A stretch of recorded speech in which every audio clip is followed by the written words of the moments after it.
From New York City for our viewers worldwide, I'm Katie Greifeld. It's the first day of summer and stock futures broadly higher. The countdown to the open starts right now.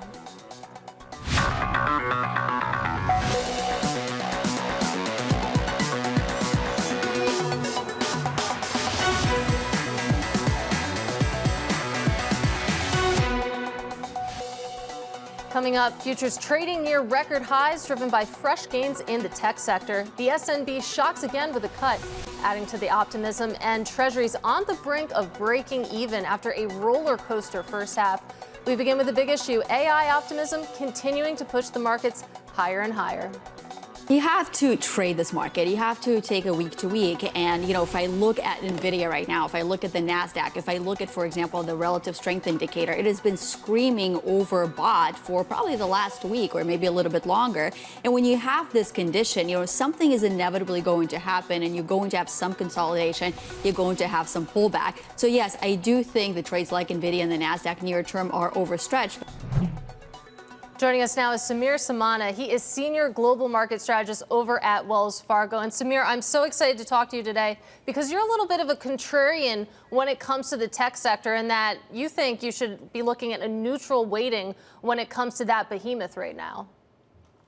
Yeah, hey, Katie. We had it as a favorably rated sector for a long time. We took it to neutral last year. Since then, the sector as a whole, has outperformed, but I think that full weighting probably has helped people participate. We continue to favor large cap equities over smaller cap equities. We think that's probably been kind of the better trade, probably the more easy one for investors to implement. And then we like energy, materials, industrials, and healthcare. We think going forward, if the economy kind of, broadens out a little bit, we think those areas will do a little bit better probably than those concentrated tech names. Well, a lot of hearts have been broken waiting for that broadening out. And let's talk a little bit about human psychology here, because even with a neutral weighting to the tech sector, you're missing out on pretty substantial gains. So at what point does FOMO really kick in, even though you have all of the arguments in place for that broadening out? Yeah, Mandeep Singh talked a little bit earlier about kind of that FOMO and those, money managers that maybe have to own NVIDIA in order to show it kind of within their holdings. I guess from our standpoint, the fact that we have kind of had that large cap tilt really means that investors have kind of gotten to have their cake and eat it too, or at least as close to it as it gets. And, that larger cap, allocation has really kind of been, a saving grace for, I think, most investors this year, because I think those are the companies that most of us recognize. And then having kind of that fade towards smaller caps, towards emerging market equities, really that's where we've kind of picked up our alpha, is in that relative pairing. Well, we're going to get to large versus small, the size discussion, but when it comes out to other sectors, to really that love being spread to maybe some of those overlooked sectors in the stock market right now, what is going to be the catalyst? Is that going to come from the Fed and the economy, or is that going to come from earnings? Sure. So it'll probably come from all of the above. So probably the biggest thing going on right now is China does seem to be putting in kind of a bottom with respect to policy. They seem to be taking the left tail risk out of the equation. With respect to Europe, it did seem like we were going to get some economic improvement. Now we'll see what happens in France. And then, yeah, we do think the Fed eventually does cut, and, probably not a bad idea to expect sometime probably around September, especially if the data kind of cooperates. And that probably takes some of the pressure off the dollar. And so that allows some of these more cyclical areas, some of these more internationally oriented areas, probably to do a lot better.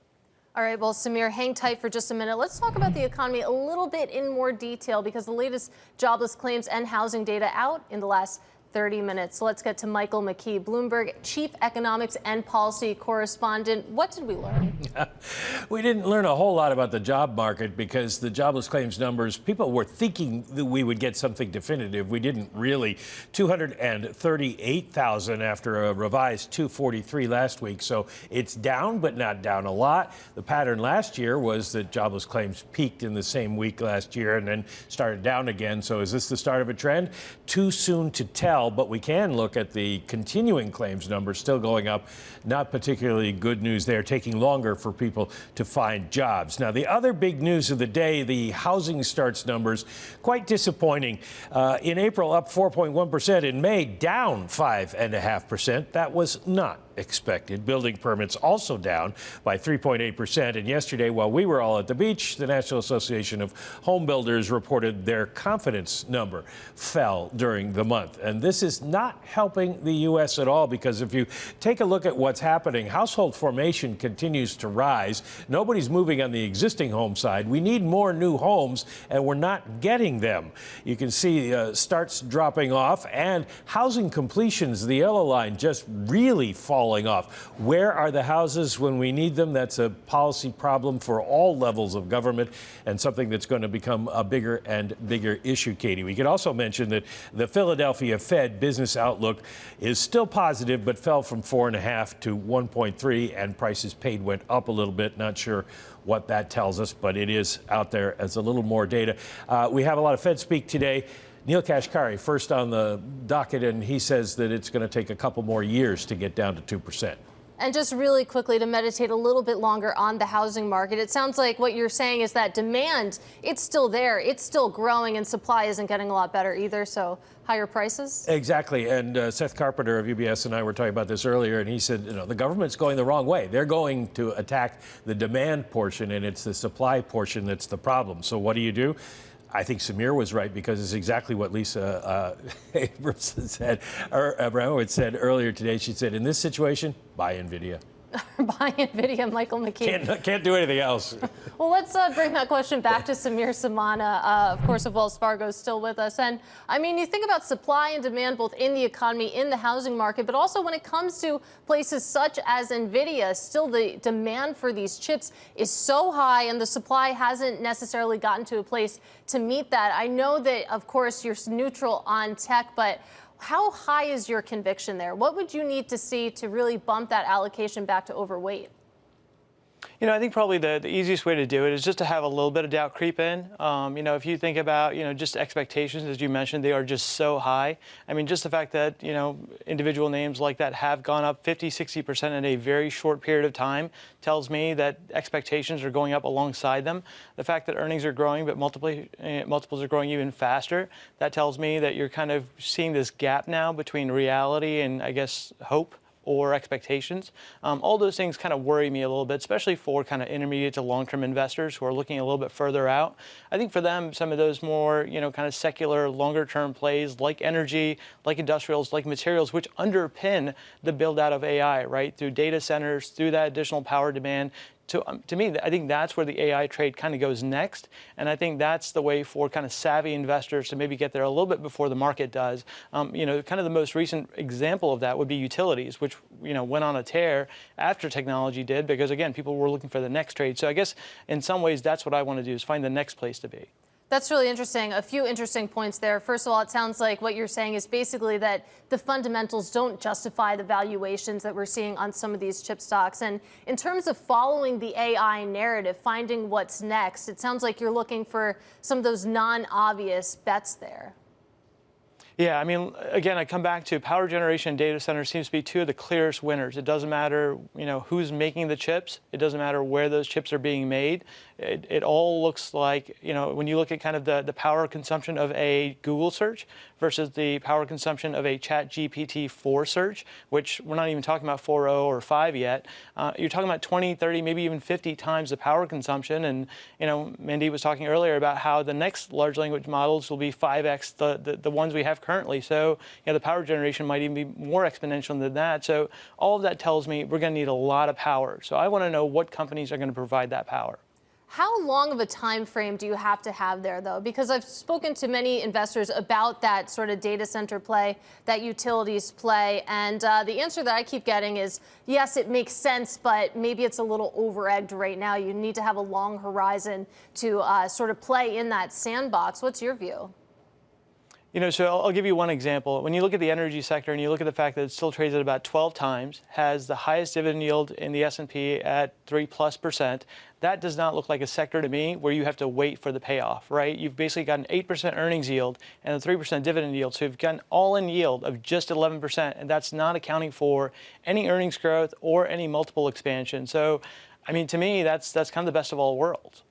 And let's talk a little bit about the bond market, because you have another sort of out of consensus view here, and that's that you should avoid adding CDs here. I keep hearing that you have 5% on the short end. What's the point of going out the curve, going long duration, when you could get paid to wait? And it sounds like you're taking the other side of that. Yeah, so, at least in the short run, what you're going to see is rates kind of flatline for a little bit, maybe even have a little bit of a tilt higher on the longer end. And if you do get that back up on the longer end, what we want to do is we want to try and reduce duration, especially when you don't have to give up a lot of yield. So if the short end is, let's say, 5%, if you can get closer to 4.75 on 10s, maybe 5 on 30s, what we want to do is extend that duration because, again, we think it's a great time to lock in those yields, even if they don't come down right away. What we do know is if something does, kind of hit the skids from an economic standpoint, that those short-term yields will melt very precipitously because the Fed will cut very aggressively. Now, again, that's not our base case, but if there is a skew to our forecast, it is that things get worse, not better. Things get worse, not better. That's pretty much what bond investors love to hear. So let's bring this conversation, especially about yields, to the corporate credit market, because you take a look at spreads, they're very, very tight, but then you take a look at yields and they're much higher than they have been for many, many years at this point. If you're investing in corporate debt right now, are you paying more attention to spread or are you paying more attention to those yield levels? I would say it's probably a little bit of both. So what we would say is more traditional areas of fixed income, like treasuries, like corporates, are probably okay to kind of, get that income component. We are unfavorable on high yield. Again, with the spread so tight, you're just not getting the added compensation to jump from investment grade to high yield. If anything, we'd rather take that risk probably more on the equity side, whereas you've been talking, you've got tech and a lot of these other companies where there's so much growth, you can actually access some of that growth on the equity side as opposed to high yield, which is more static. All right, Samir, always great to speak with you. Hope to do it again soon. Our thanks to Samir Samana of Wells Fargo. And joining us now with a look at the stocks moving ahead of the opening bell, here's Abigail Doolittle. Well, Katie, you guys were just talking about NVIDIA. Let's take a look at the world's most valuable company because it is up once again in the pre-market. This AI play really huge, up 3.2%, really taking the reins from Microsoft and Apple, at least right now. Making it really extraordinary is the fact that around this time last year, it was at less than $1 trillion.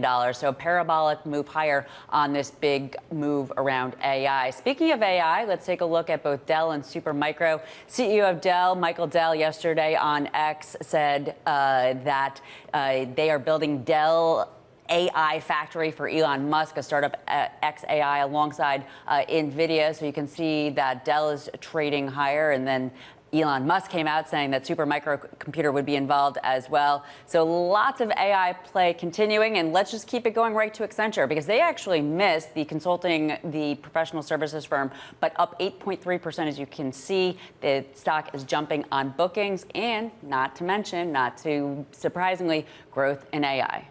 All right, Abigail, thank you so much. Now coming up, the Swiss National Bank surprises with a second straight rate cut. The main instrument that we have is our S&P policy rate. But we clearly said that we are ready to use interventions in both directions if necessary in order to maintain appropriate monetary conditions. More on the central bank next. This is Bloomberg.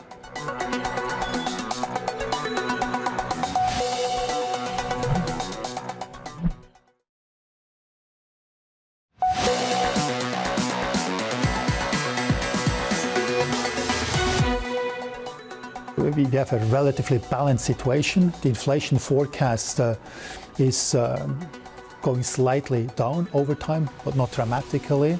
We have also a situation where growth is at 1%, hopefully will improve to 1.5% next year. So this is a relatively balanced, modest growth situation, but not that we are here in a expansionary situation. And that was Swiss National Bank President Thomas Jordan speaking earlier this morning. And Jordan surprising many economists after the central bank voted to cut rates for a second straight meeting. Joining us now from Zurich is Bloomberg's Zoe Schneeweiss. And Zoe, put this into context. Just how surprising was this move? So most economists did expect the S&P to hold today. Markets were a bit more optimistic on a cut, but still a cut was by no ways fully priced in. That's because inflation in Switzerland, while it's clearly below 2%, and just as a reminder, the Swiss Central Bank has a range for inflation. It has to be between 0 and 2. It's at 1.4, and it's been at 1.4 now for most of this year, and that's just one of those where you think, okay, actually, if inflation isn't going down, why cut?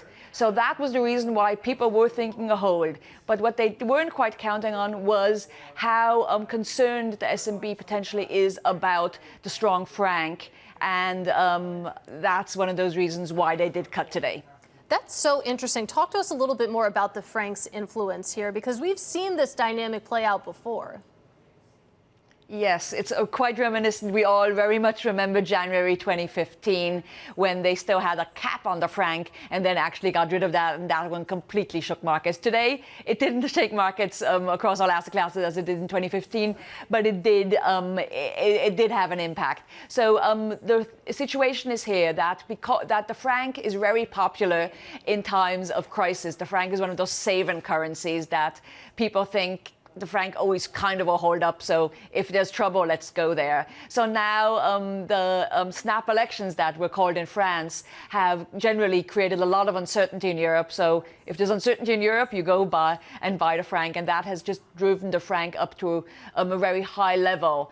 The Swiss central bank isn't completely unhappy if the franc is strong, because that means that imported inflation that isn't happening. But what they do not want is that the franc gets so strong that then the exporters suffer. And in the case, if the franc gets too strong, what they really would need to do then is do currency interventions to stop that. That in turn would bloat their balance sheet. So there's no appetite for that. A much quicker way of getting the franc to stop appreciating is a rate cut, and that's what they did today. Yeah, the blessing and the curse of having one of the haven currencies out there. Just quickly, we've had 2 straight rate cuts from the S&P. What's next? So the S&P is generally very good about not giving any forward guidance. What does help you is looking at their inflation forecast. They give quarterly inflation forecasts. And if you look at those, now they've lowered it, and they expect it to be by the end of the forecast horizon at 1%. So that generally would seem like they actually are on quite steady footing. And my bets would be that they would, and Bloomberg Economics also says this, is that they would be a hold in September and then maybe a cut in December. A reminder, the S&P only meets once a quarter.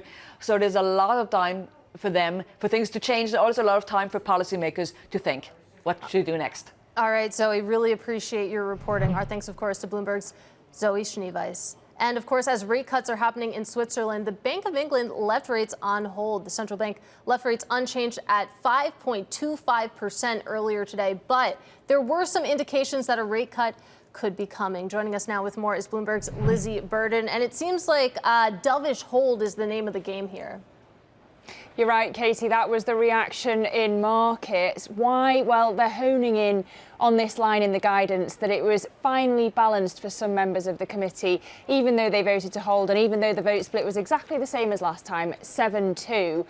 And you've therefore seen a repricing for the August meeting, so now a 55% chance of a cut in August. And I'm sure there are lots of economists watching and saying, I told you so, because there was this big repricing yesterday off the back of the services inflation reading, unexpectedly hot. And then that's been reversed now. But it's interesting in the guidance today, they actually talked about that services inflation number. Yes, some people thought that it was a risk that there would be second round effects, but others dismissed it because actually this is a backward looking reading and we've been past the peak of services inflation. So the bottom line is August looks live, bar any inflation surprises. But what could, Katie, be a fly in the ointment is today was the last meeting for Deputy Governor Ben Broadbent. He's going to be replaced by Claire Lombardelli, who's thought to be more hawkish, at least, than him. So maybe she's what stands in the way of that August rate cut. Yeah, so some internal politics at play there, too. Let's talk a little bit more about August, though, because it seems like traders coalescing around that. Like you said, it's not a done deal. And we have a lot of data to get through between now and that August meeting, Lizzy. Yeah, we do indeed. So that could be the fly in the ointment for not going for August. I think it's interesting as well about this decision that the BOE was very, very keen to say this was nothing to do with the politics. We haven't had any speakers from the Monetary Policy Committee in the run-up to this decision. We've got an election coming, of course, on July the 4th. But if you look back at history, Katie, in 2019 in the election campaign, you had 2 members of the Monetary Policy Committee pushing for a cut regardless of the politics. And actually, you could look at this and think the vote not to cut today is political. But this is the Bank of England trying to wash its hands of any accusation of being political. And just while we're on the politics, I also think it's interesting that if you look at the polling and if you look at what traders reckon, you're going to have a Starmer government on July the 5th, the opposition Labour leader, and he's going to get the first rate cut. So there are many in the Prime Minister Rishi Sunak's Conservative Party who are going to be tearing their hair out today and wondering why on earth he called an election in July rather than in the autumn. Yeah, well, it will certainly be fascinating to follow. Bloomberg's Lizzy Burden, thank you so much. Now coming up, the morning calls, and later, Frank Monkam. He is Senior Portfolio Manager over at Anitmo. His outlook for commodities in the second half of the year. This is Bloomberg.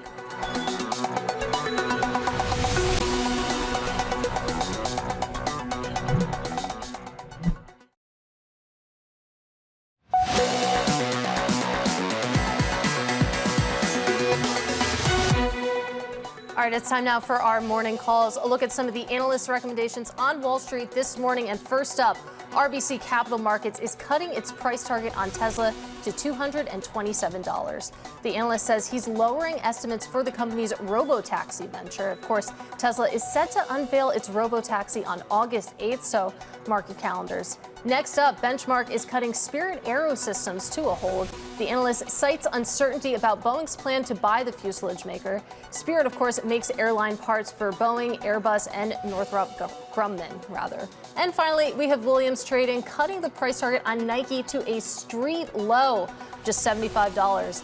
The analyst says that investors should, quote, sell the stock, and adds that the C-suite of the sportswear company doesn't have the, quote, instinct and experience that the prior team had. So certainly some cutting remarks there. Meanwhile, let's get a check on these markets. Just a couple minutes until that opening bell, you can see S&P 500 futures a little bit higher, 0.2%. We've been hanging out around these record highs. We haven't seen a lot of big moves up to the upside or to the downside, but still grinding higher and higher. You can see it's the same story. If you take a look at the NASDAQ 100, your big tech benchmark, currently higher by about 0.3% as well. Small caps just can't get off the ground and they can't catch a bid. You can see that the Russell 2000, your small cap benchmark, currently lower by about 0.4%. It's certainly been a while since we saw a record high there. Meanwhile, you take a look at the Treasury market. Your 10-year Treasury yield right now, it's a little bit higher, about 6 basis points. Some of that optimism coming out of that market. Coming up, Darden restaurants getting a boost as profit overshadows Olive Garden's underwhelming sales. We'll discuss next. This is Bloomberg.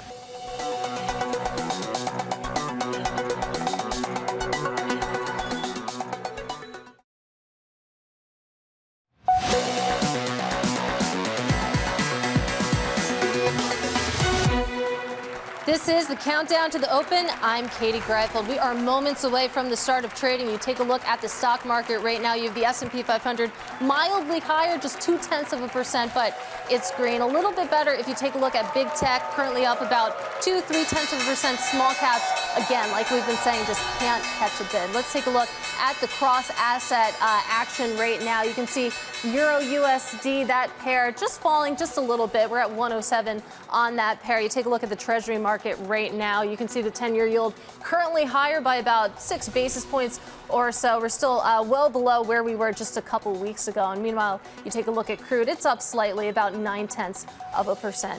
Now, one stock to watch at the open, NVIDIA, of course, the world's most valuable company, extending its lead even further over fellow mega cap tech names. For more, let's go to Bloomberg's Abigail Doolittle. There are so many different ways that we could take this, but let's start off with this year's rally so far. 181%. We're not even halfway through in the year. That's the craze that we have around AI. But it's well deserved, because if we take a look at the numbers, Katie, relative to revenue growth for this year, we are expecting this company to grow by 208% on the top line. These are not small numbers either. Almost $80 billion in revenue. On the bottom line, closer to 700% growth for $1.72. Now, the expectations do slow down in 2026 to 34% on the top line and 33% on the bottom line, but we're nowhere near there. Now, relative to the rally out of the pandemic, up more than up almost 2,400%.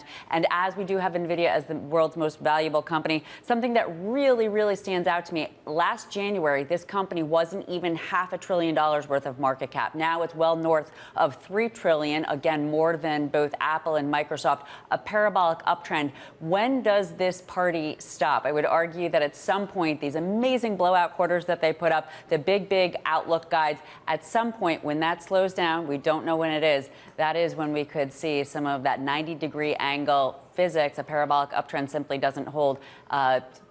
Perhaps reverse, not perhaps, probably will reverse at that point. But to use the words of Steve Sosnick over at Interactive Brokers, until the music stops, people are not taking a chair. But when that music stops, it could be an interesting hustle. Well, Abigail, just really quickly, you're a technician. You mentioned that parabolic rise that we've seen in the share price. Can you even do technicals on a stock like NVIDIA right now? Yes, you absolutely can. And from other standpoint, if you take a look at the RSI on the stock relative to its move, first of all, it is almost 100% above the 200-day moving average. That is very extended, close to its highest level over the last 20 years. In the tech bubble, it went well above that 100% above the 200-day moving average, that extension. So it's a question of whether or not we are actually in that kind of a frothy environment, but again, deserved by this company for the growth. But the other thing that I would point out, Katie, is there are very subtle bearish divergences happening for this stock over all time periods, where the RSI is at a lower level of being overbought, which tells you that these new all-time highs, that the investor is buying it a little bit less confident than the last time. So all of this does support that at some point that 90-degree angle to the upside, that parabolic uptrend will reverse. It's just really super hard to know when that might be. NVIDIA shares up 180% year to date. Abigail Doolittle, thank you so much. Meanwhile, moving on, Dell and Supermicro also rallying after Michael Dell said the company is building a Dell AI factory for Elon Musk's startup xAI. Bloomberg Technology co-host Ed Ludlow joins us now for more. Ed, give us the details. Well, it directly relates to what Abby was just talking about in NVIDIA, because an AI factory is just a new term that Dell's come up with for server racks, rows and rows of server racks in a server farm. And this is all played out over social media in the last 24 hours. As you said, Michael Dell posted on X that they're making AI factories for xAI to develop Grok. Supermicro was then thrown into the mix by Elon Musk himself, saying that they will also have a part of it. What I find so interesting about this is you can kind of do the math. We talked a lot, you and I, Kate, about how in the context of AI chips, it's not just something you can hold in your hand. It's not just a chip. It goes into a server rack that includes networking gear, storage, high bandwidth memory chips. But our colleagues at Bloomberg Intelligence have basically said if Dell get just 50% of the xAI deal, and it's to develop Grok 3, the latest generation large language model from them, and you price each server rack at $1 million, it could be a deal that is valued up to $3 billion for Dell, and therefore justify the consensus that the part of Dell's business where they make servers specifically for compute for AI has a 25% growth rate. And it's a part of the business that people were excited about, but we were left a bit disappointed following earnings. So look at what's happening. It's not just Dell and Supermicro rising this morning. HPE is up by association. And I would probably argue that a lot of the gain in NVIDIA in this morning's session is because of that Dell announcement, so to speak, because it is the NVIDIA GPUs that go into those server racks alongside all the other gizmos. Well, Ed, I know you're going to be all over it on Bloomberg Technology. That is at 11 a.m. Eastern. Ed Ludlow, thank you so much. Meanwhile, shares of Trump media sliding after an SEC declaration that could dilute shareholders. Isabel Lee joins us now with more. Hey, Katie, shares are now down around 6%. People are worried that this move would fatten the overall supply of shares, thereby lowering the process. So this move, which is long awaited, allows investors in the firm's derivatives, known as warrants, swap their holdings for shares in the company. So again, this could dilute long-time shareholders, which is why the stock is probably down. On late Tuesday, it was lower by 15%, and for the month, it was down around 36%. So if exercised, this warrants could add around $247 million to the company's balance sheets. And of course, historically, some investors who exercise the warrants sell their shares. So of course, this then creates selling pressures. But the company is a little bit more optimistic. They seem to be focusing more on the long term, because we have the CEO saying that they will be well positioned to pursue TV streaming and other enhancements and even potential M&A. Warrants are also known as sweeteners and are common in the SPAC world because they're designed to reward investors. And of course, this is the Trump Media and technology group. So Donald Trump is the firm's biggest shareholders with around 115 million shares worth around $3 billion. Shares are now slightly lower by 8%, so the stock is continuing its slide, Katie. All right, yeah, definitely falling out of bed there. Down 8% at the moment. Isabel Lee, thank you so much. And we turn over to earnings because we have a fresh report out this morning from grocery chain Kroger. And for more, I'm pleased to say we're joined now by Bloomberg's Natalia Konijevich. Hi, Katie. Yeah, so it was a strong beat across the board. EPS came at $1.42 per share. Analysts had expected $1.35 per share. Comparable sales rose 0.5%, and that was also higher than analysts had expected. The company maintained its guidance for revenue and earnings, and for Bloomberg Intelligence, this is a very encouraging signal. The main takeaway from many analysts I spoke with, they say this is a signal that the company's investment strategy is paying off. Well, first of all, Kroger invests heavily in its fresh department. This is one of the biggest drivers for sales. It also invests in prices, basically by reducing prices, offering promotions. And in today's report, Kroger said that total households and consumer visits increased during the quarter due to personalized discounts and improved store execution. However, on the flip side, we see that the margin is deteriorating a little bit, and this has to do with lowering prices. But overall, analysts are quite optimistic about the stock. The company got a few upgrades in the past few days. However, analysts, of course, keep an eye on consumers, and they are saying that consumers continue to be selective, Katie. All right, a really interesting read there, of course, on the state of consumer spending, Natalia Konijevich, thank you so much. Let's stay in the food space because shares of Darden restaurants rising despite Olive Garden's same-store sales falling for the second consecutive quarter. Joining us now is Michael Halen. He is restaurant analyst for Bloomberg Intelligence. And this is an interesting one because actually you take a look at the outlook and it was a little bit disappointing. And typically that would be a sell sign, Michael. Yeah, but historically, Darden is pretty good at issuing guidance and beating it. They're good at playing the, playing that Wall Street game. All in all, it was a solid report. They topped industry same-store sales in the quarter.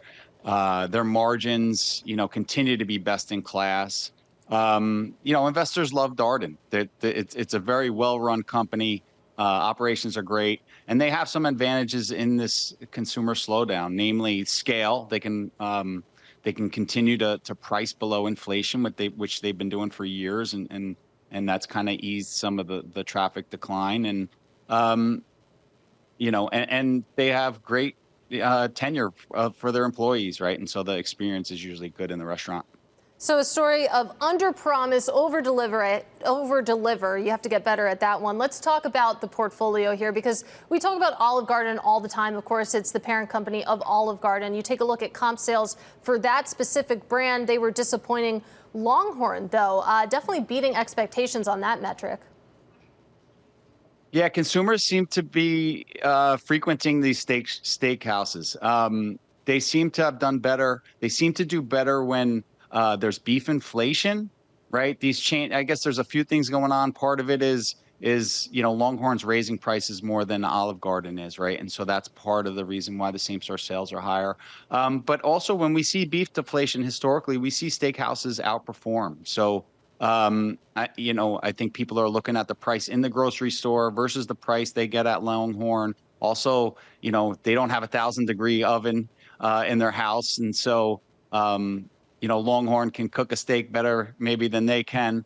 And I think for those reasons, we see steak chains do pretty well during recessions, during times of inflation, and it's not just them, but Longhorn's done a good job.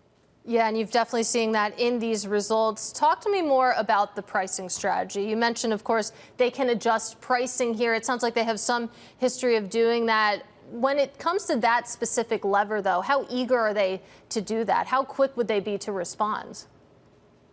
Yeah, they're not very eager at all. For the last 4 years, they've underpriced inflation pretty significantly.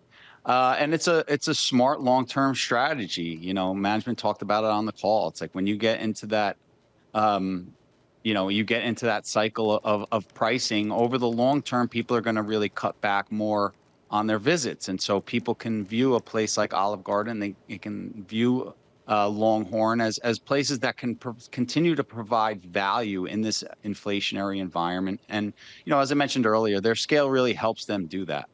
And before I let you go, just quickly, you are fresh off the earnings call. What was the big topic of discussion on that one? Yeah, I think some of the key points were, they talked about the consumer and how the consumer continues to be weak, especially consumers and households earning less than $75,000 a year, in particular, $50,000 a year or less. They continued to talk about their strategy of pricing less than inflation. They're expecting about 3% inflation this year, and their pricing strategy is is for 2.5% to 3%. I'd say those are the two main takeaways. All in all, it's more of the same, which investors should like, right? You don't want any surprises. You want management to continue, on the path that they're on, as long as it's successful, which Darden clearly has been. Well, Michael, great to speak with you. Appreciate your time. Our thanks to Michael Halen of Bloomberg Intelligence. Now, coming up, we have Frank Monkam. He is Senior Portfolio Manager over at Anitmo, why he believes election risk isn't properly priced into the market. This is Bloomberg.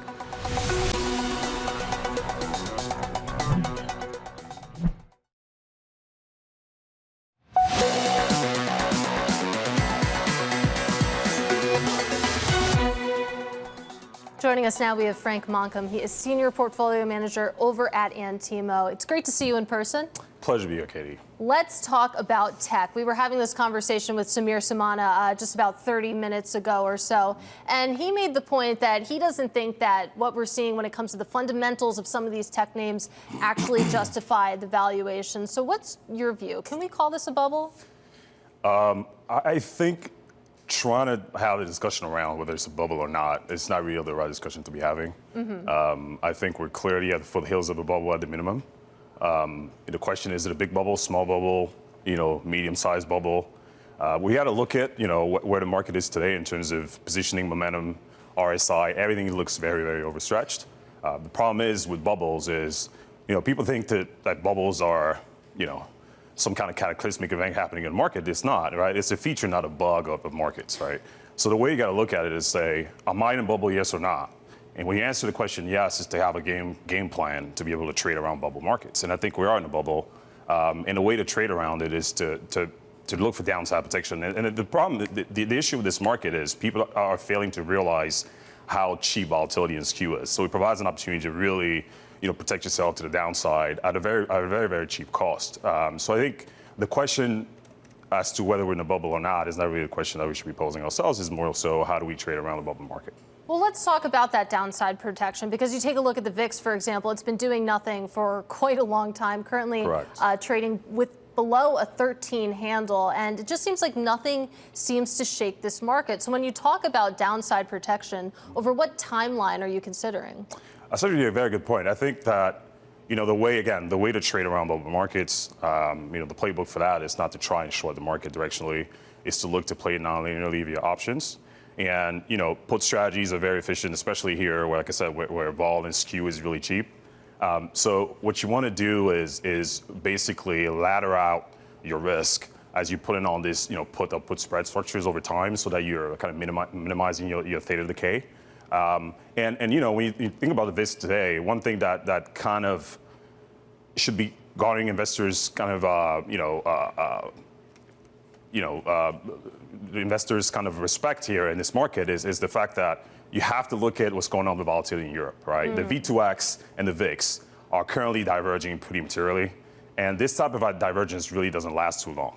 So what I mean by that is, in addition to the fact that the market is really straight to the upside, I think as we start to trade into Q3, the market probably is going to be rotating away from this momentum theme into what's going on with geopolitics and politics around the election cycle. I mean, we've got the U.S. here, the debate next week on June 27th. We've got the snap election in France on July 4th, and the UK election on July 4th, rather, and the French election on July 7th. That's an opportunity really for investors to really try to start to hedge the downside here as we flip into, the election cycle in the next quarter. Well, let's stay stateside because, like you mentioned, the first debate is in 7 days' time. And then, of course, November, we have the real deal. And when you think about election volatility, there's not much priced right now. But should there be? Because you consider a Trump versus a Biden presidency. We know both of those candidates in both of those administrations. Yeah, we do. And one thing we do know about either candidate is that it's going to be it's going to be fiscal profligacy. We know that profligacy. Whether it's Trump or Biden in there. On the Trump side, you've got tariffs. You've got to crack down on immigration. On the Biden side, you've got the Inflation Reduction Act. That's still inflationary. So, I mean, I think it makes it easier for investors, actually, because you don't have to try to figure out which candidate is going to get in there to get a clearer picture of what the inflation outlook is going to look like. Regardless of who gets in there, inflation is going to be a problem, and the fiscal path of this country is not going to change regardless of who gets in the White House. So again, there's so many signs to point to the fact that this time is ripe for investors to really look at some cheap downside protection. And I have just about a minute left. So that cheap downside protection, when you think about the upcoming election, I was going to ask you, what's the best way to protect for that? Is that through the volatility market, or is it through something like commodities, for example? Well, that's actually a very good point. Commodities also provide a tremendous amount of hedging around inflation risk, right? But the thing with commodities nowadays is you have to be able to think about what your inflation hedging framework looks like. So if you're looking at a hedge from an inflation that's coming from a cost push perspective, then you want to think about things like energy and ag.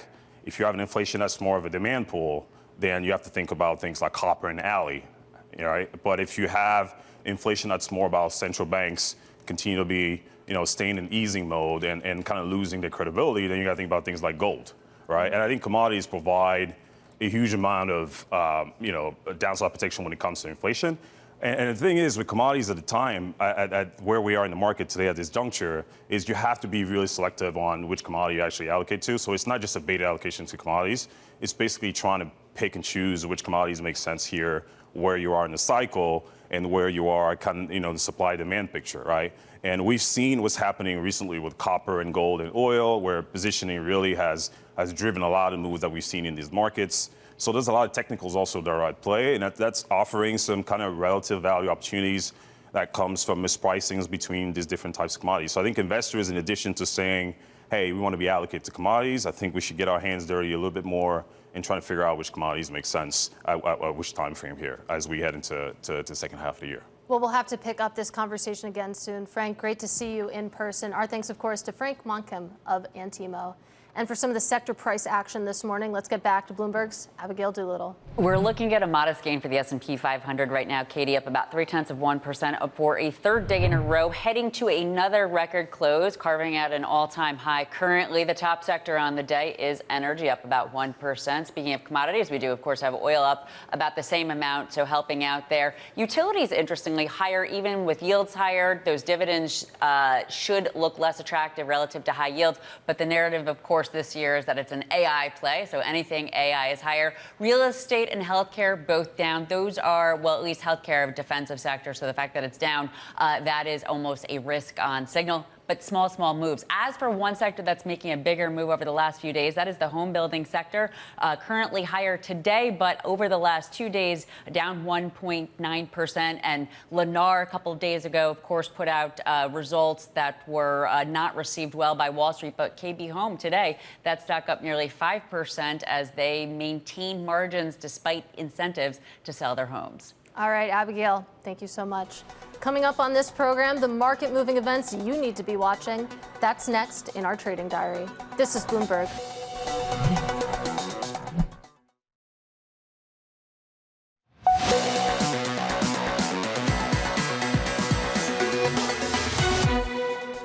All right, it's time now for the Trading Diary. What you need to be watching today and the rest of the week. We get oil inventories later on this afternoon, plus Fed Speak with Fed heads from Barkin and Daly later on today. We round out the week tomorrow with earnings from CarMax and, of course, existing home sales, because already Friday coming up tomorrow. Meanwhile, this was the countdown to the open. I'm Katie Greifeld, and this is Bloomberg.